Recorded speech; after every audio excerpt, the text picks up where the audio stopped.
Hello, Airbus Cockpit Coach here. You're joining me in the flight deck of the Phoenix A320 and we have just pushed back from stand at London Luton. In this video we're going to be looking at the flight control checks in a bit more detail. So once we've completed our after start checks, which we have just done, depending on your operator's standard operating procedure, you would then conduct the flight control checks. Some operators prefer the flight control checks to be done on the taxi because there's a fuel saving associated with that.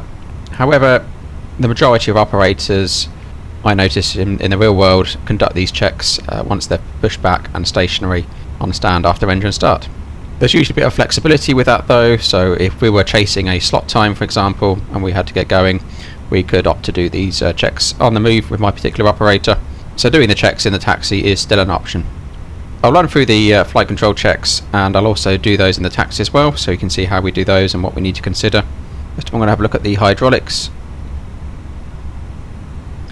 just to make sure we've got all the systems running now after engine start, which they are. If we now move the side stick, you'll see the flight control page comes up. If you have a page selected, such as the air conditioning page here, and you move the side stick, it won't come up. So if you're on the system page, that's something that will occur, but you can find this screen on the flight control page itself down here. So what we'd normally do is the pilot flying would check the controls and make inputs on the controls to their full extent, and the pilot monitoring would call out either full left or full right, so what those movements are. So they're looking at the systems from their side and verifying that the correct movement's being applied. Obviously in the flight simulator world we're generally single crewed, so we have to do those calls ourselves. These checks aren't just for the purpose of making sure our side stick moves around, although that's something we are looking for as well. On most modern Airbus aircraft now, when we make our flight control checks, the computers are monitoring the controls and looking for any issues with the deflection of those controls. So if there was an obstruction in the control, something wasn't moving correctly, we would expect to see an ECAM. So I'm just going to run through the checks now. Initially we're going to move the elevators, so we're looking for the full range of movement on those. We also want to confirm that the white cross on the primary flight display is moving, as you see there. So we'll go full up on the elevator. Nice smooth movement, and it's really important just to hold it at the full up position at its full extent just for a second. That's neutral, and then we go full down and we hold it there just for a second. So that gives the systems a chance to check out the full range of motion if there are any issues. We don't want to be just jerking the controls up and straight back down. We could pull the side stick full back, but the controls won't react in time, so it's important to delay your return on the control input. Now we go full left, looking at the primary flight display as well as the lower ECAM. All right, and neutral. Next we'll do our rudders, and to do this we want to disconnect our rudder pedals, so we press the pedal disconnect button in the middle of the tiller. And we want to make a nice smooth control movement on the rudder. The rudder itself is a very large surface, and you can see here we've got limiters on that range of movement at the moment. We don't want to be crashing the rudder into those limiters. And also for the benefit of the passengers at the rear of the aircraft, they can hear the rudder flap around, especially it will bang and they will notice that noise. It can be alarming to passengers. So it's not great for the aircraft and it's not great for the passengers. So we go full left. And full right. Back to neutral. I'm going to leave the pedal disconnect button in that position for now because we're going to do the checks again on the taxi. I'll show you those. We do not arm the auto brakes before we do the flight control check, and the reason for that is, especially if we're doing the flight control checks on the taxi, a spoiler deflection on the wing when we're checking our ailerons can be interpreted, and has been in the past, by the computers as a rejected takeoff configuration, and have therefore slammed on max auto brake. Now if that happens even at 5 knots, unfortunately the passengers are very likely to hit their heads on the seat in front.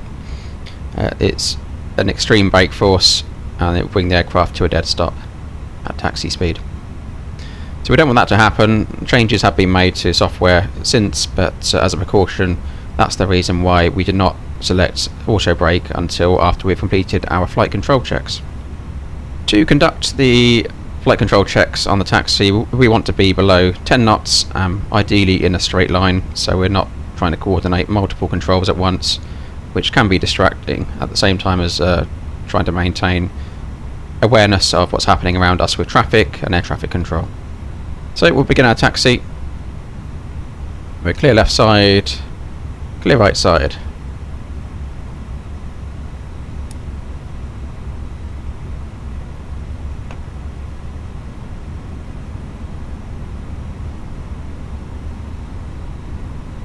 Now we'll do a brake check.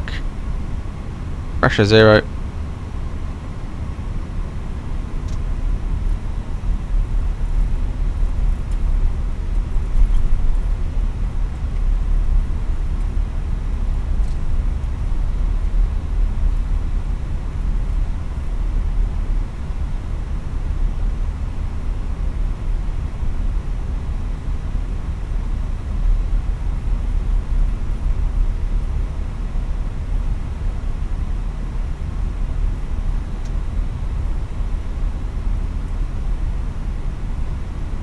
So in the real world, if I had to do these checks on the taxi, I would do it sort of around this next corner. We've got a nice straight going up to runway 25 at Luton.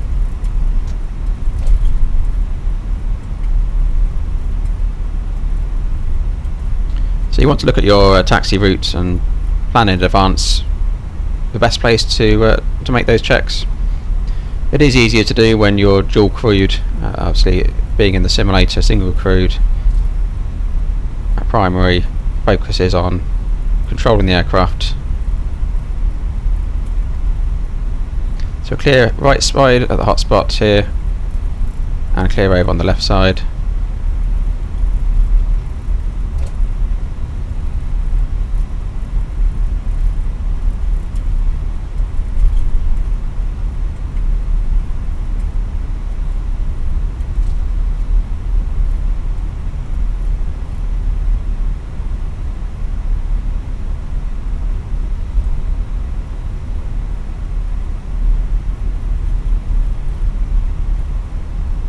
So we'll just get the aircraft straightened up here.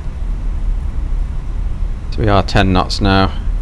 Let's keep an eye on our speed. So we have already pressed the pedal disconnect button, so we'll do our flight control checks again. So pull up, hold, full down, hold, and neutral, full left, looking at the primary flight display as well, full right, neutral, and rudders. Let's wait. First, clear left side, and rudders, full left, full right, and neutral.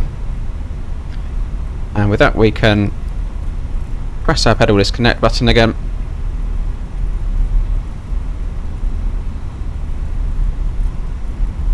And prepare for our departure. So we can also now select Auto Brake Max for the takeoff. Now we can check our takeoff config. So that's the flight control checks in the Airbus A320 series. I hope you found that useful. If you have any questions on that, please drop them in the comments, and don't forget to hit that like and subscribe button to stay up to date with the latest content. I'll see you on the next one. Thanks for watching.